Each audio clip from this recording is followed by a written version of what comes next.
이제 오늘 우리가 함께 은혜 받을 하나님의 말씀을 봉독하도록 하겠습니다. 오늘 우리에게 주시는 하나님의 말씀은 누가복음 17장에 있는 말씀입니다. 누가복음 17장 1절에서 10절까지의 말씀이 되겠습니다. 우리가 함께 나누어 읽는 이 말씀은 지금도 살아계신 하나님의 말씀입니다. 아멘. 예수께서 제자들에게 이르시되 실족하게 하는 것이 없을 수는 없으나 그렇게 하게 하는 자에게는 화로다. 그가 이 작은 자 중에 하나를 실족하게 할진대 차라리 연자 맷돌이 그 목에 매여 바다에 던져지는 것이 나으리라. 너희는 스스로 조심하라. 만일 내 형제가 죄를 범하거든 경고하고 회개하거든 용서하라. 만일 하루에 7번이라도 내게 죄를 짓고 7번 내게 돌아와 내가 회개하노라 하거든 너는 용서하라 하시더라. 사도들이 주께 여짜오되 우리에게 믿음을 더하소서 하니 주께서 이르시되 너희에게 겨자씨 하나일 만한 믿음이 있었더라면 이 뽕나무더러 뿌리가 뽑혀 바다에 심기어라 하였을 것이요 그것이 너희에게 순종하였으리라. 너희 중 누구에게 밭을 갈거나 양을 치거나 하는 종이 있어 밭에서 돌아오면 그더러 곧 와 앉아서 먹으라 말할 자가 있느냐? 도리어 내 먹을 것을 준비하고 띠를 띠고 내가 먹고 마시는 동안에 수종 들고 너는 그 후에 먹고 마시라 하지 않겠느냐? 명한 대로 하였다고 종에게 감사하겠느냐? 이와 같이 너희도 명령받은 것을 다 행한 후에 이르기를 우리는 무익한 종이라 우리가 하여야 할 일을 한 것뿐이라 할지니라. 아멘. 저희가 우리 앞서 김태엽 집사님도 기도하셨지만은 이제 8주 지금 영상 예배로 가정에서 드리는 분들도 계시고 오늘 이 자리에서 함께 하나님 앞에 예배 드리시는 분들도 계십니다. 지금 아마 사회적 그 거리두기가 아마 2주 정도 좀 더 해야 되겠다라고 정부에서 방침을 정하고 있는 것으로 알고 있는데요. 그럼 끝까지 우리가 방심하지 말고 방역에 최선을 다해서 이 코로나 바이러스가 빨리 완전히 이제 사라질 수 있도록 우리가 잘 노력을 해 주셨으면 좋겠습니다. 더불어 그렇게 최선을 다해 방역에 노력하는 것 이상으로 우리가 최선을 다해야 될 것은 하나님을 예배하는 일입니다. 이것은 우리가 코로나 바이러스 때문에 고통당하는 일들이 없어야 되겠지만 만약 고통당하는 일이 있다 할지라도 그것은 한시적인 일입니다만은 우리가 하나님을 예배하는 일은 영원한 일입니다. 영원한 하나님을 향하여 우리의 마음과 중심을 바로 잡고 영원한 일을 결코 소홀히 하지 않는 저와 여러분이 꼭 되었으면 좋겠습니다. 이제 오늘 우리가 읽은 본문 말씀으로 믿음을 더하소서, 사실 정식 제목은 우리에게 믿음을 더하소서라고 하는 제목이 될 텐데요. 오늘 이 본문의 말씀을 통해서 우리에게 주시는 하나님의 뜻을, 이 시대를 향한, 이 시대 가운데 살아가는 우리를 향한 하나님의 뜻을 저희가 살펴보기를 원합니다. 여기 예수님께서 실족하게 하는 것이 없을 수는 없으나 그렇게 하는 자에게는 화로다. 그가 이 작은 자 중에 하나를 실족하게 할진대 차라리 연자 맷돌이 그 목에 매여 바다에 던져지는 것이 나으니라 라고 예수님이 얘기하셨습니다. 여러분, 실족하게 하다라는 말이 무슨 뜻일까요? 실족하게 하다. 발 한쪽을 잃어버리는 것이 실족은 아닐 것입니다. 그렇죠? 실족하게 하다라는 말이 이 헬라어로는 스칸달리조라는 말입니다. 스칸달리조. 어서 많이 들어봤던 말씀이시죠. 단어죠. 스캔들이라는 말이 여기서 나왔습니다. 실족하게 하다라는 말이 바로 스캔들, 영어로 표현하면 스캔들인데요. 우리가 보통 스캔들이 터졌다 그러면은 어떤 뜻으로 이야기를 하고 있습니까? 보통 추문, 어떤 우리가 알고 있는 사람의 이야기, 단순히 추한 이야기가 아니고 좀 더 정확하게 이야기를 하자면은 사실 그 이야기를 듣는 사람들을 향한 기대를 배신하는 이야기입니다. 누군가의 추문은 그 사람을 향해 가졌던 우리의 기대와 신뢰와 어떤 바램 같은 것들을 이렇게 꺾어버리는, 그래서 배반하는, 우리의 믿음을 배반하는 이야기들이 바로 스캔들이라고 볼 수 있는데요. 바로 그런 뜻에서 스칸달리조라는 말이 실족하다라는 말로 우리한테 번역이 되어 있는데 이 말이 다른 뜻으로는, 그러니까 같은 의미로서 어떤 뉘앙스를 가지냐면은 누군가를 범죄하게 하다, 누군가를 불쾌하게 만들다, 이런 뜻이 스칸달리조라는 말입니다. 제자들에게 말씀하시는 겁니다. 누군가를 범죄하게 하거나 불쾌하게 하는 일이 없을 수는 없지만 그렇게 하는 사람은 화가 있다. 이제 이렇게 얘기를 하시는 것이죠. 이 범죄하게 하다라는 말은 성경적으로 봤을 때 이게 범죄하다라는 것이 제일 핵심적인 게 뭐냐면은 믿음을 저버리게 만드는 일입니다. 성경에서 말하는 죄 가운데 가장 심각한 죄가 뭐냐면은 누군가의 믿음을 저버리게 만드는, 믿음으로부터 떠나게 만드는 것이 하나님이 보셨을 가장 심각한 범죄인데요. 바로 이렇게 믿음을 저버리고 믿음을 떠난다라는 측면에서 이 스칸달리조가 쓰여졌던 게 언제냐면은 여러분 마가복음 4장에 보면 예수님께서 씨 뿌리는 비유를 말씀하시는 게 있습니다. 거기에 보면은 돌짝밭에 떨어진 씨가 있어요. 그 돌짝밭에 떨어진 씨는 어떤 증상을 보이죠? 네. 여러분 너무 잘 알고 계시네요. 말씀 한마디 딱 들으니까 다 알고 계시는 느낌이 듭니다. 이 돌짝밭에 떨어진 이 친구는 흙이 얕은 돌밭에 떨어져서 싹이 잠깐 나오는 것 같지만은 이게 거센 바람이나 햇살에 곧 뿌리가 말라버리는 이것이 돌짝밭에 떨어진 것인데요.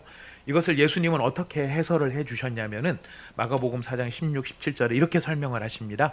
돌밭에 뿌려졌다는 것은 이들을 가리킴이니 곧 말씀을 들을 때 즉시 기쁨으로 받으나 그 속에 뿌리가 없어 잠깐 견디다가 말씀으로 인하여 환난이나 박해가 일어나는 때 곧 넘어지는 자요. 이렇게 하십니다. 바로 그 넘어지다라는 말이 스칸달리조인 것입니다. 환난이나 어려움이 찾아와서 그의 믿음을 저버리는 바로 그 일이 하나님께서 보실 때는 스캔들이라고 하는 것입니다.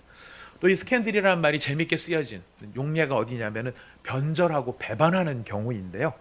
그 예수님께서 이제 마태복음 24장에 이 세상 마지막 날이 되면 환난의 때가 재난의 때가 찾아오게 되면 어떤 증상이 찾아오느냐면은 많은 사람이 실족하게 되어 서로 잡아주고 서로 미워하고 많은 거짓 선지자가 일어나서 사람들을 미혹할 것이고 불법이 성함으로 많은 사람의 사랑이 식어지는 것. 그러나 끝까지 견디는 자는 구원을 얻을 것이다. 그러시면서 종말의 때를 이야기를 하십니다. 바로 이렇게 종말의 현상이 뭐냐면은 사람들이 서로를 향해 스캔들을 일으키는 것입니다. 범죄하게 만드는 것이고 믿음을 떠나도록 만드는 것입니다. 이렇게 믿음을 떠난 사람 중에 대표적인 사람이 누구냐면 누가 있을까요? 여러분 이 사람이 이 스캔들의 대표 주자가 되는 사람이 한 사람 있습니다. 아주 유명한 스캔들 주자죠. 베드로입니다. 베드로가 예수님께서 경고를 하십니다. 네가 다 굴기 전에 3번 나를 부인하리라. 베드로가 뭐라고 얘기하느냐면은 마가복음 14장 29절에 베드로가 여짜오되 다 버릴지라도 나는 그리하지 않겠나이다. 여기서 스캔들이 뭘까요?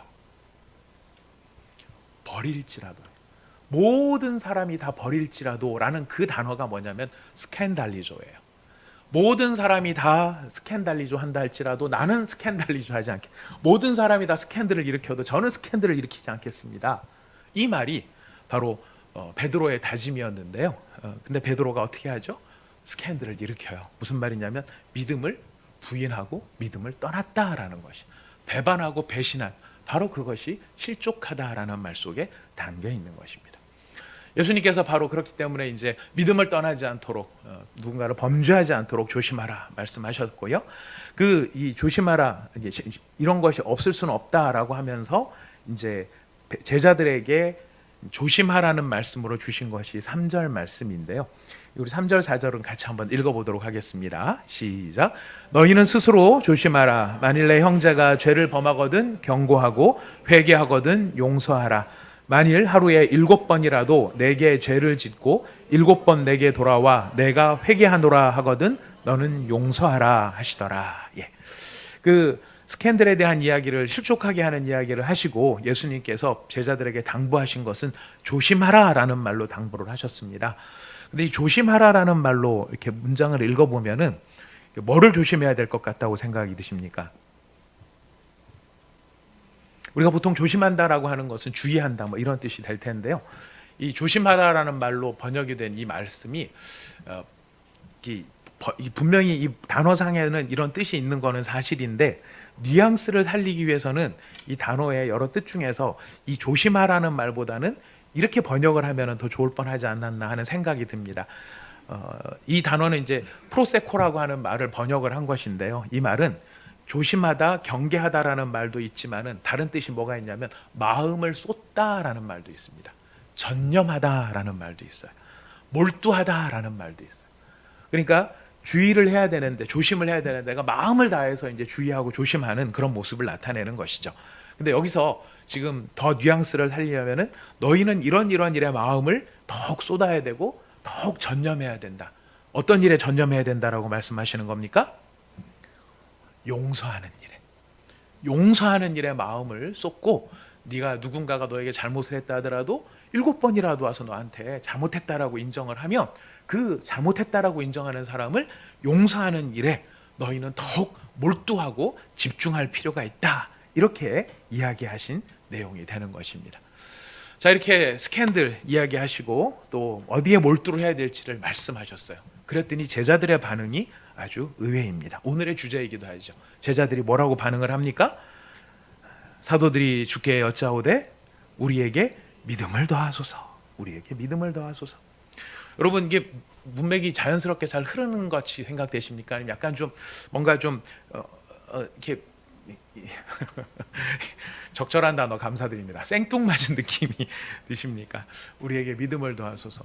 용서하는 일에 열심을 내라고 했더니 우리한테 믿음을 더해달라고 사도들이 이야기를 합니다. 왜 사도들은 이런 이야기를 했을까요? 예수님께서 지금 하시는 말씀은 하나님이 무엇을 원하시는가를 사도들에게 알려주신 겁니다. 하나님이 원하시는 것, 이걸 다른 말로 표현하면 하나님이 기뻐하시는 것입니다. 여러분, 하나님의 뜻, 하나님이 원하시는 걸 다르게 표현하자면은 그것이 하나님이 기뻐하시는 일이 그 일이라는 것이에요. 예를 들어서 제가 목회자가 되는 것이 하나님의 뜻이다라고 하는 그 말을 다르게 표현하면 하나님은 제가 목회자가 되는 것을 기뻐하신다, 이렇게 우리가 이해해 볼 수 있는 거랑 같은 거죠. 마찬가지로 지금 하나님께서 원하시는 것, 하나님이 무엇을 원하시는가, 하나님의 요구사항이 무엇인가, 이거는 우리를 곤란케 하시는 게 아니라 하나님이 뭘 기뻐하는가를 우리한테 알려주는 것인데, 지금 예수님께서 제자들에게 하나님이 뭘 기뻐한다고 얘기를 하셨습니까? 너희가 용서해 주는 것이, 너희한테 잘못을 한 그 사람이 너한테 와서 잘못했다라고 인정하면 그 사람을 용서해 주는 것이 하나님이 기뻐하시는 일이다. 그게 하나님의 뜻이다. 이것을 이야기를 해주신 거예요. 근데 지금 제자들이 이 말을 듣고 요구하는 건지 하나님 앞에 예수님한테 요청한 것이 믿음을 달라는 것이었어요. 자, 달리 표현하자면은 하나님께서 기뻐하시는 일을 하기 위해서 자신들에게 무엇이 필요하다고 말하는 겁니까? 믿음이 필요하다는 것을 얘기하는 거예요. 하나님이 뭘 기뻐하시는 줄 알겠는데 하나님이 기뻐하시는 그 일을 내가 하기 위해서는 자신한테 무엇이 필요하다? 믿음이 필요하다라는 거예요. 자, 그런데 여러분, 이 말씀에, 이 사도들의 말의 뉘앙스를 좀 잘 살펴볼 필요가 있습니다. 사도들은 지금 자신들이 믿음이 있다고 말합니까? 없다고 말합니까? 자, 잘 생각해 보셔야 됩니다. 믿음을 더해달라고 하는 이 말은 믿음이 있다는 뜻입니까? 믿음이 없다는 뜻입니까? 예, 그렇죠. 정확하게 화는 내지 마시고 말씀해 주시면 감사하겠습니다. 믿음이 있다는 뜻이죠. 믿음을 더해달라 이야기는 본인들한테 믿음이 없다는 뜻이 아닙니다. 믿음이 있긴 있지만 지금 어떻다는 거예요? 본인들이 그 믿음이 부족하다라고 하는 것을 이야기하는 것입니다.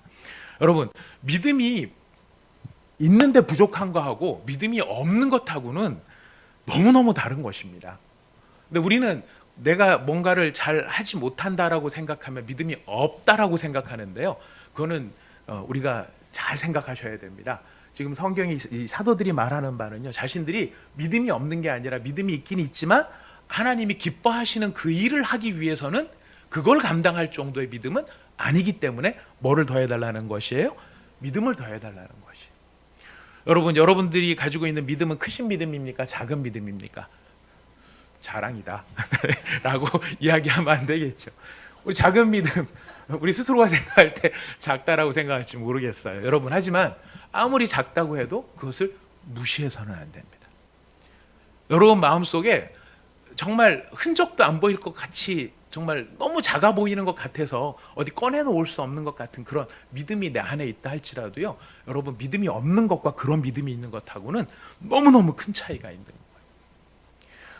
우리가 아주 작은 뭐 제가 어제 예화를 막 생각한다고 막 해봤는데 요트를 생각을 해봤어요. 바다에 이렇게 항해를 막 하는데 아주 좀 멋있는 요트를 타고 막 갈 때 배전에서 막 햇살이 부서지고 평온한 바다를 갈 때 뭐 한 30cm, 뭐 50cm 아니면 1m 그런 파도는 그런 배가 잘 넘어갈 수 있지만 한 2m, 3m 되는 파도가 막 밀어닥치기 시작한다거나 뭐 북해를 항해하는 이렇게 영상 같은 걸 보면 막 5m, 10m짜리 파도 앞에 막 설 때 그건 굉장히 요트가 위태위태해 보이는 것들을 보게 됩니다.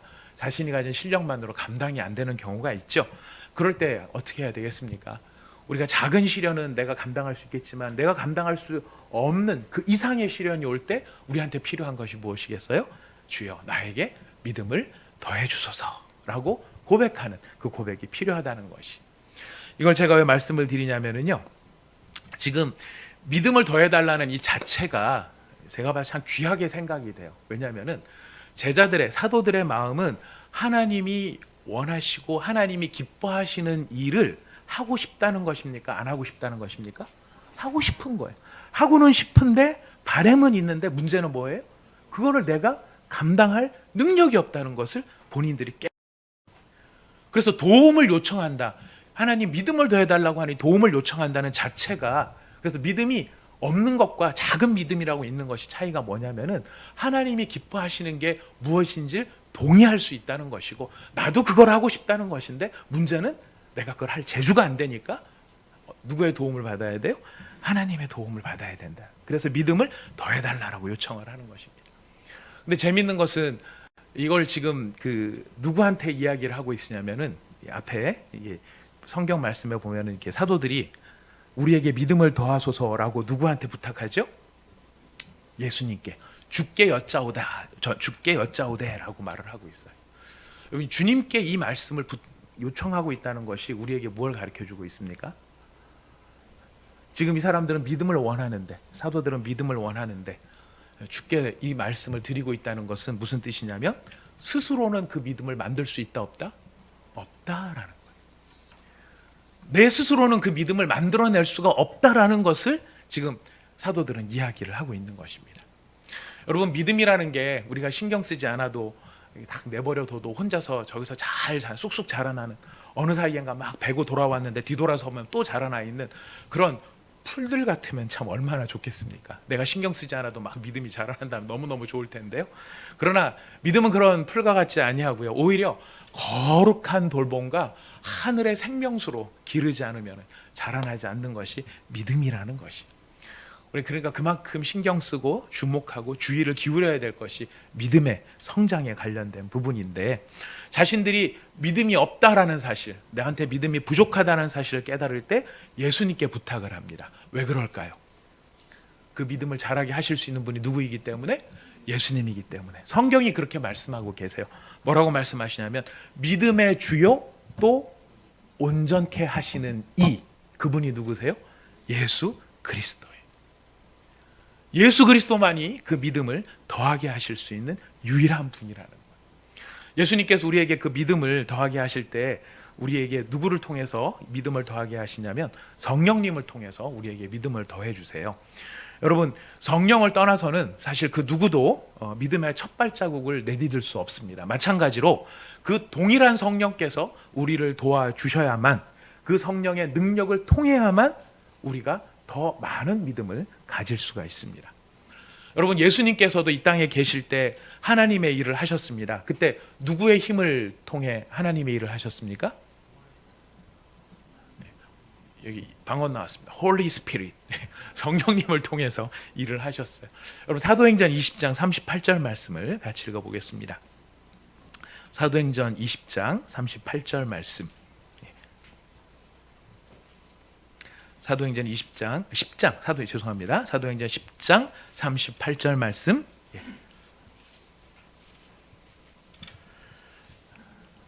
같이 읽어보겠습니다. 사도행전 10장 38절 읽습니다. 시작. 하나님이 나사렛 예수에게 성령과 능력을 기름 붓듯 하셨음에 그가 두루 다니시며 선한 일을 행하시고 마귀에게 눌린 사람 모든 사람을 고치셨으니 이는 하나님이 함께 하셨습니다. 예수님께서 이 땅에서 하나님께서 이루신 맡기신 모든 일들을 행하셨을 때 자, 누구의 능력을 힘입어 일을 하셨습니까? 성령의 능력. 하나님이 나사렛 예수에게 무엇을 기름 붓듯 하셨다 그래요? 성령과 능력을 기름 붓듯 하셨다는 것입니다. 예수님에게 임한 그 성령이 누구에게도 임해야 될까요? 우리에게도 임해야 돼. 우리에게도 임해야 돼.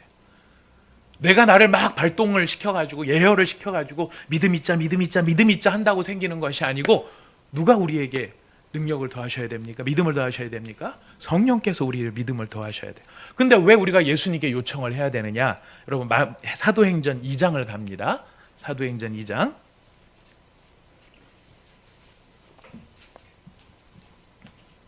사도행전 2장 33절 말씀입니다. 사도행전 2장 33절 함께 읽겠습니다. 시작. 하나님이 오른손으로 예수를 높이심에 그가 약속하신 성령을 아버지께 받아서 너희가 보고 듣는 이것을 부어 주셨느니라. 아멘. 예수님께서, 하나님께서 오른손으로 예수님을 높이셨어요. 예수님을 높이시니까 예수님을 높이신 하나님께서 성령을 아버지께로부터 받아, 그 받으신 성령을 지금 초대교회의 성도들에게 예수님께서 부어주셨다라고 되어 있어요.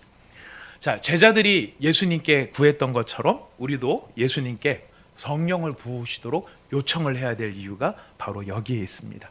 성령의 기름을 부어주시는 분이 누구이십니까? 예수님이에요. 그래서 제자들이 누구한테 지금 요청을 합니까? 예수님께 주께 여짜오되 우리에게 믿음을 더하소서라고 예수님께 요청을 했던 것이, 바로 이 성령을 부어주신다는 말, 요즘에 한참 많이 쓰는 말이죠. 영어식 표현이 무엇입니까? 어노인팅. 예, 그게 바로 어노인팅이에요. 기름을 붓다라는 것이. 예수님께서 믿음을 더하소서, 우리에게 믿음을 더하소서 했었을 때 우리를 향해 부어주시는 그 성령의 기름 부으심이 바로 어노인팅인 것이죠. 이걸 왜 중요하냐면은 우리는 가끔 이런 착각을 하게 됩니다. 믿음을 누가 만들어야 된다고 생각을 하느냐면 내가 만들어야 된다고 생각을 해요. 믿음을 내가 키워야 된다라고 생각을 합니다. 아닙니다. 믿음은 누가 주시는 것이에요? 성령, 하나님, 예수님께서 성령을 부어주시는 일이에요. 근데 우리가 스스로 믿음을 키우려고 하면은 자칫 잘못하다가는요, 우리가 비통함에 빠지기도 해요. 믿음을 키워야 되는데 왜 나 믿음이 이것밖에 안 될까? 맨날 믿음이 요만하게밖에 안 될까?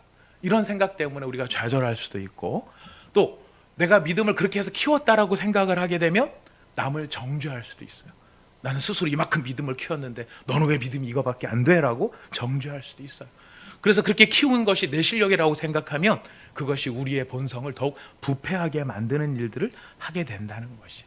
그러나 여러분 기억하십시오. 믿음은 누가 주시는 것입니까? 성령, 예수님께서 주시는 것이. 예수님께서 성령을 부어서 우리에게 주시는 것이. 그래서 어떤 이 말씀을 우리가 잘 기억하는 것이 굉장히 중요한 이유가 뭐냐면은 우리 안에 바로 이렇게 믿음을 내가 스스로 만들어야 된다라고 생각하는 것 때문에 때때로 좌절하고 낭망하고 비관하는 경우가 있어요. 내가 이렇게 오랫동안 신앙생활을 했는데 왜 내 수준이 이거밖에 안 될까? 왜 내 믿음의 크기는 이거밖에 안 될까라는 생각 때문에 우리가 좌절을 하는 경우가 있는데요. 여러분, 이건 좌절을 해야 될 이유가 아니고 무엇을 해야 될 이유냐면 요청을 하고 하나님 앞에 간구하고 내 한계를 깨달아서 내 수준이 지금 이것밖에 안 됩니다. 예수님, 저 이것밖에 안 됩니다. 이때까지 저 20년 동안이나 키워주셨는데 말짱 헛일 하셨네요. 안 되셨어요, 예수님. 이렇게 말할 일이 아니고 어떻게 말을 해야 됩니까? 주여 나에게 믿음을 더하소서.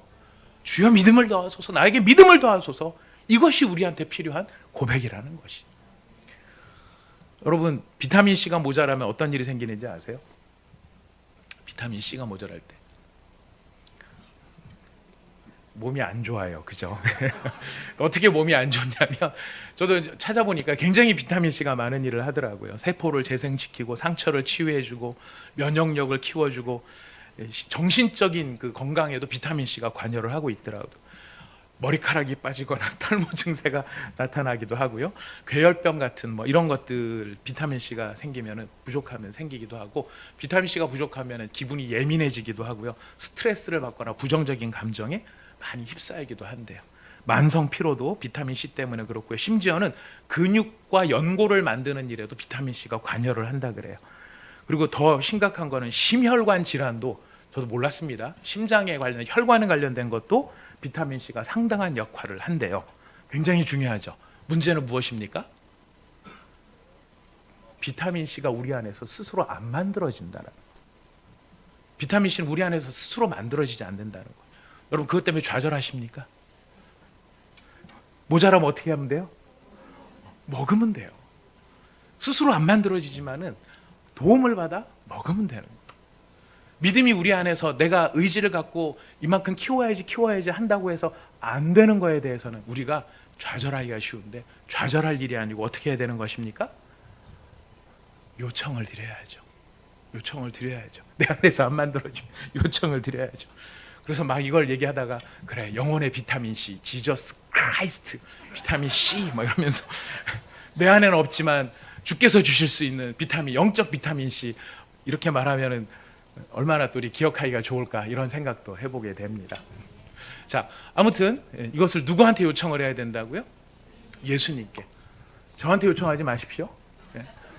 그리고 또 기도 열심히 하시는, 아니면 막 굉장히 은혜롭고 영험한 분들 찾아가서 믿음을 달라고 얘기하지 마십시오. 믿음은 누가 주시는 것입니까? 예수님이 주시는 것입니다. 예수님이 성령을 통해서 우리 가운데 일하시는 것이. 근데 여러분 기억하셔야 됩니다. 이 문장 가운데 또 중요한 한마디가 있습니다. 누가 이런 요청을 하고 있습니까? 제자들이, 사도들이. 예수님을 3년이나 따라다녔어요. 온갖 기적을 경험했어요. 예수님을 가장 가까이에서 모시고 함께 먹고 함께 자고 함께 사역해왔던 일들을 한 사람들이고요. 이 사람들을 통해서 기독교 2000년 역사가 시작이 되는 어마어마한 일들입니다. 분들이십니다. 그런데도 우리가 지금 이 상황을 보면서 위로를 받는 게 뭐냐면, 이렇게 예수님을 가까이에서 모셨던 사람들이지만 그들도 완벽하지 않고 완전하지 않고 대단하지 않았다라는 것이. 그럼에도 불구하고 우리한테 주는 분명한 메시지는 무엇이냐면, 이 사람들이 우리보다 뭐 더 잘난 것은 없지만 우리들한테 모범이 되는 게 있어요. 그건 뭐냐면, 자신들이 현재 가지고 있는 믿음보다 더 큰 믿음이 있어야 된다. 하나님이 기뻐하시는 이 일을 내가 하기 위해서는 내가 현재 가지고 있는 믿음이 아니라 더 큰 믿음이 있어야 된다는 것을 깨닫게 되었다는 것이고요. 깨닫자마자 그들은 즉각적으로 어떻게 반응합니까? 예수님께 요청하는 사람들이었어요. 예수님께 즉각적으로 요청하고, 내가 이렇게 하나님께서 기뻐하시는 게 이건 줄 알지만은 제가 이걸 감당할 재주와 능력이 없습니다. 제가 그것을 인정합니다. 예수님, 저를 도와주십시오.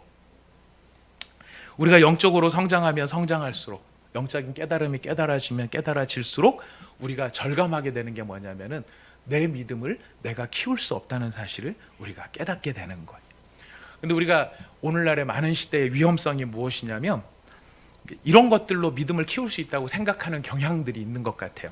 대표적인 게 우리 집은 5대째예요 라고 이야기하는 것들이 있죠.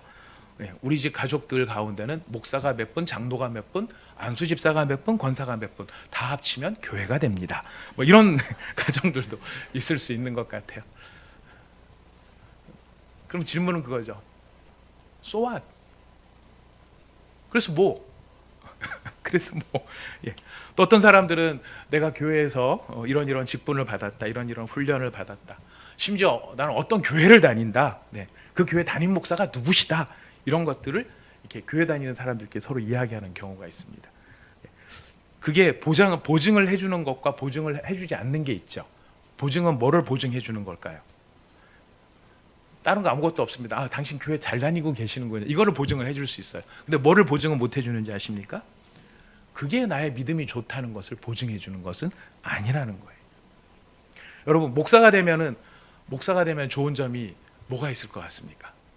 목회자가 되면 좋은 점이 있을 것 같다고 여러분이 상상하시는 것 중에서, 목사가 되면 참 좋겠다, 맨날 교회 나오니까 좋겠다, 뭐 이런 건가요? 많은 사람들이 나 신학 공부해볼까, 목회자가 돼볼까, 선교사가 돼볼까 했었을 때 느끼는 그 느낌들에는 이런 부분도 있는 것 같아요. 좀 더 큰 믿음, 좀 더 성장하는 믿음. 적어도 목회자가 돼서 신학교를 가고 할 정도고 선교사로 헌신할 정도면 믿음이 더 커지지 않을까? 나도 좀 믿음이 좀 더 커졌으면 좋겠는데. 여러분, 목사가 되면 스스로 믿음을 만들어낼 수 있을까요? 절대 그렇지 않습니다. 목회자 아니고 목회자 할아버지가 되든 선교사가 되든 그 스스로가 믿음을 만들어낼 수는 없어요. 여러분, 나의 믿음은 누구에게 있을까요? 주께 있는 거예요. 그걸 아는 사람이 목회자인 거예요. 만약 그 사실을 딱 놓쳐버리고 잠깐만 방심하면은요, 완전한 교만과 오만함에 빠져서 영 엉뚱한 길을 헤맨다는 것을 아는 사람이 목회자예요. 그래서 날마다 더욱 무엇을 할 수 있어야 되느냐면, 주여 나에게 믿음을 더하여 주소서. 주여 나에게 믿음을 더해 주소서. 이게 얼마나 절실하게 필요한 말인가를 깨달은 사람들, 그것을 깨닫고 하나님 앞에 나가는 사람이 바로 목사의 위치인 것이요. 여러분, 여기서 중요한 이제 마지막 결론적 질문을 우리가 던지지 않을 수 없습니다. 자, 그렇다면 왜 그 사도들은 예수님께 믿음을 더해달라고 기도를 했던 것일까? 무엇을 위해서 믿음을 필요로 했던 것일까? 여러분, 사도들이 지금 오늘 본문 말씀을 잘 찾아보면 사도들이 믿음을 요청을 하는데요, 무엇 때문에 믿음을 요청을 하는가? 기적을 행하려고 믿음을 요청할까요? 주여, 자, 기적을 신비한 능력을 내가 받고 싶어서 막 그 방언도 한두 개가 아니고 한 50개 정도 하고, 통변도 한 100개 정도 하고, 그다음에 치유의 은사가 생기고. 여러분, 이걸 우습게 보자는 게 아니고 그런 것 때문에 지금 믿음을 요청하고 있는 게 아니라고 하는 것이에요. 아니면은 지금 현재 제자들이 무슨 고난을 당하고 있고 앞으로 어떤 시련이나 어려움을 겪을 것 같아서 그거를 감당할 수 있게 해달라고 그래서 믿음을 요청하고 있나요? 아니에요. 여러분, 지금 오늘 이 본문 말씀에서 보면은 지금 명백히 이 사람들은 자기들한테 하나님이, 예수님이 뭘 요청하고 있는 걸 지금 듣고 있습니까? 용서를 요청하고 있는 걸 듣고 있어요. 용서하라. 근데 용서라고 하는 이 말을, 용서를 특별히 해야 됩니까? 아니면은 매일매일 일상의 삶 속에서 매일매일 해야 되는 일들입니까? 네, 여러분 분위기를 보니까 매일의 이야기예요. 달리 말하면은 지금 제자들이 믿음을 필요로 하는 이유가 어디에 있느냐면, 어떤 한순간에 특별한 능력을 발휘하기 위해서 믿음을 요청하는 게 아니라 일상의 하루하루의 삶에서 예수님을 믿는 자로 부름받은 사람이 예수 믿는 사람답게 살아가기 위해 필요한 것이 무엇이라는 걸 얘기하는 겁니까? 믿음이라는 것을 이야기하는. 그 상황 속에서 제일 많이 필요로 하는 게 뭐냐면, 나에게 악한 일을 행한 사람 용서하기, 아니면 나에게 악을 행한 사람에게 선으로 악을 갚기. 이런 것들을 하기 위해서 필요한 게 무엇입니까? 믿음이라는 거예요. 여러분, 이런 일들 아시죠? 허물에 대한 용서를 한다는 것이 얼마나 어려운지를 우리는 느끼고 있어요. 저는 이 말씀을 준비하면서 혼자서 많이 상상을 해봤습니다. 한 번도 못 해봤던 상상들을 해봤습니다. 저는 복음서를 이렇게 들여다보면서 제자들과의 관계가 어땠을까? 제자들 12명의 특별히 선택받은 12명의 제자들의 그 그룹이 3년 동안 예수님을 따라다니면서 어떤 조직으로 움직였을까를 한번 상상을 해봤어요. 여러분, 언뜻 딱 드는 생각에 이 사람들 굉장히 서로 편하고 친하고 너무너무 화해롭고 조화롭고 행복하고 아름다운 공동체였을 것 같습니까? 아니면 개판 5분 전이었을 것 같습니까? 죄송합니다만 제가 짧은 말을 함축해서 이야기를 하려고 하다 보니까 그렇게 됐는데, 어땠을 것 같습니까? 5분 전 같죠? 그죠? 5분 전 같아요.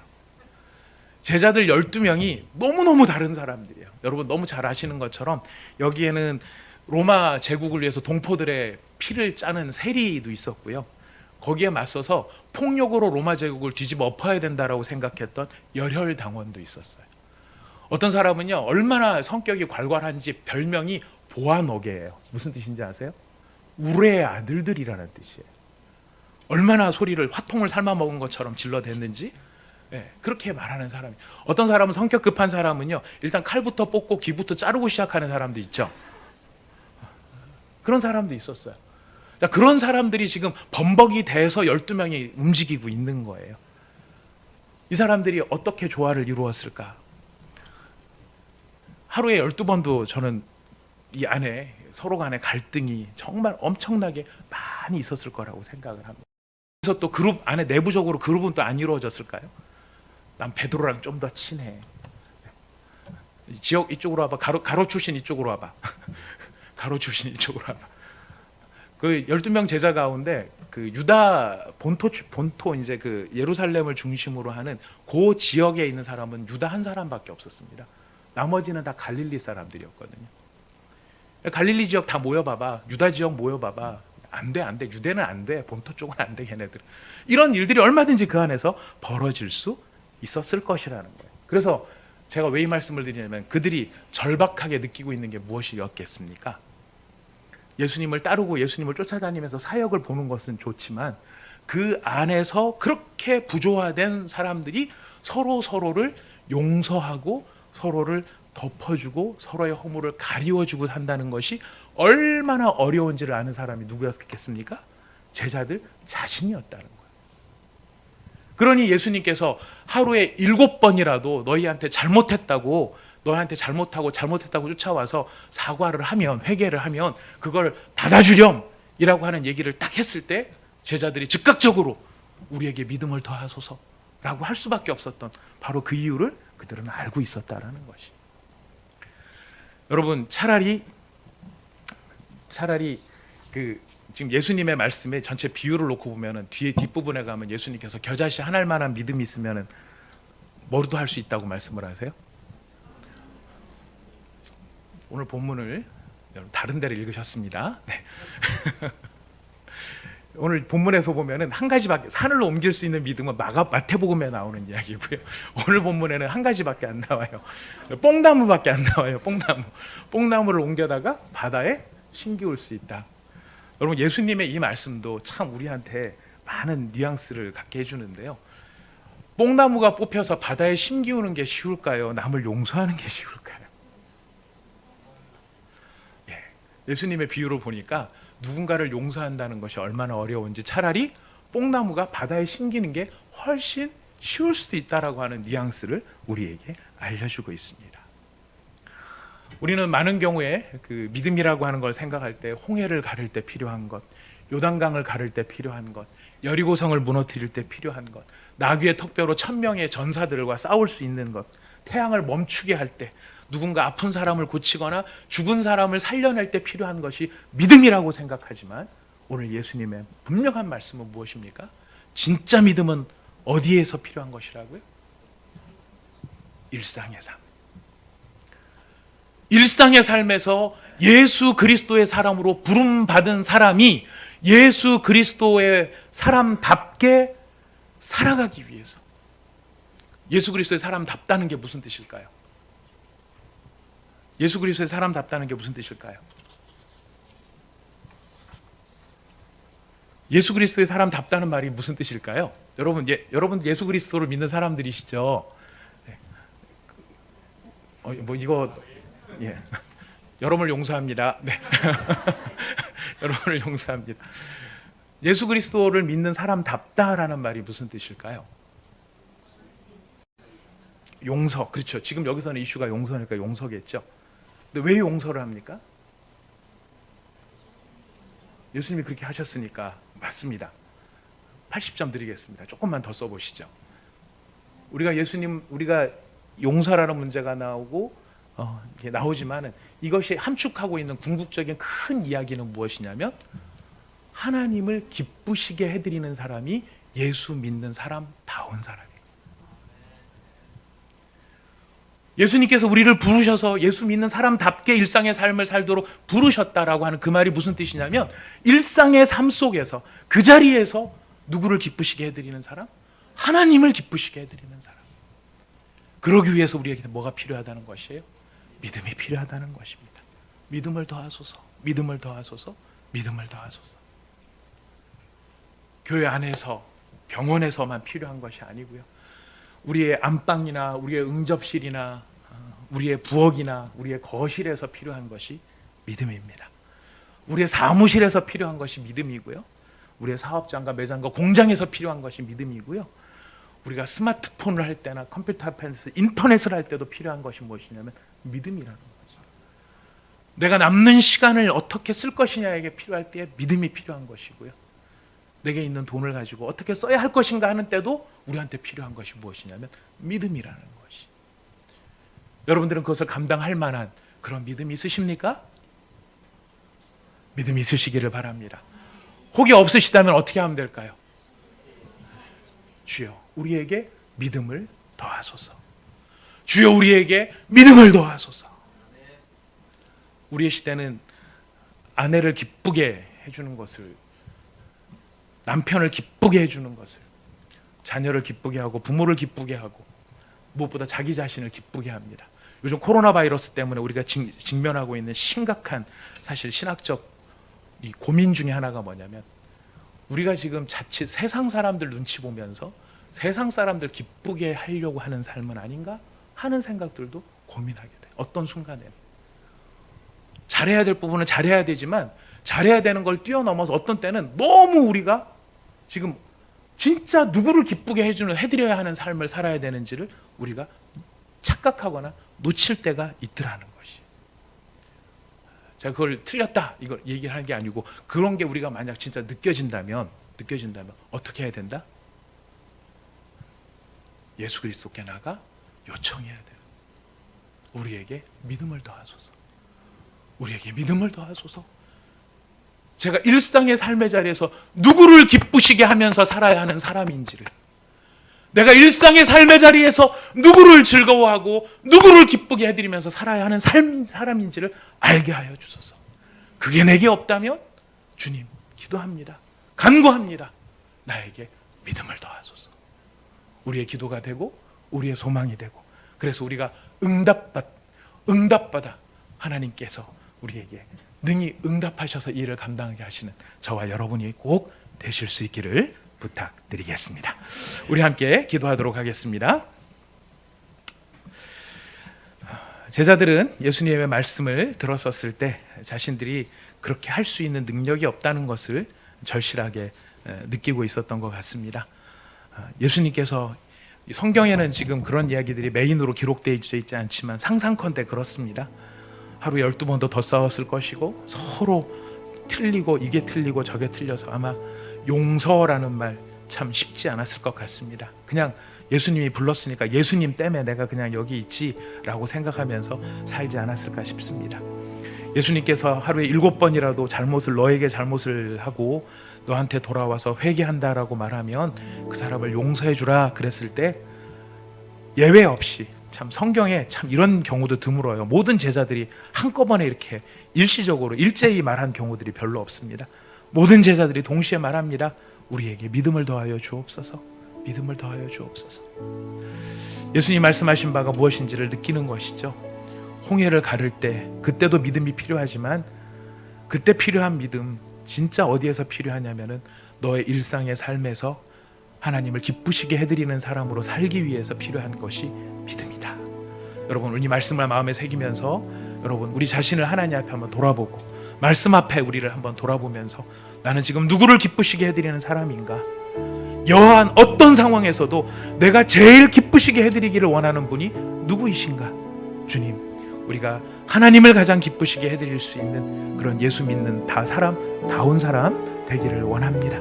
부족하다면 믿음을 더하여 주셔서 기도하기를 원합니다. 우리 다 함께 깨닫는 대로, 또 마음에 하나님께서 깨닫게 해주시는 대로 이 시간 함께 기도하도록 합니다. 다 함께 기도합시다. 하나님 아버지 감사합니다.